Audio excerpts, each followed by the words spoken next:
Telugu PhD లెక్చరర్గా పనిచేసి 32 సంవత్సరాలు మరియు ప్రిన్సిపల్గా పనిచేసి రిటైర్డ్ అయ్యారు.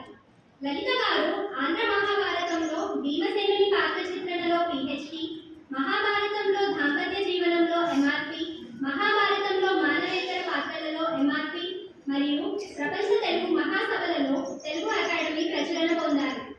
లలిత గారి పర్యవేక్షణలో 4 పిహెచ్డి పూర్తి చేశారు, 1 ఎంఫిల్ పూర్తి చేశారు. విశ్వ సాహితీ సంస్థ చేత రాష్ట్ర మహిళా పురస్కారం పొందారు. విశ్వ హిందూ పరిషత్ చేత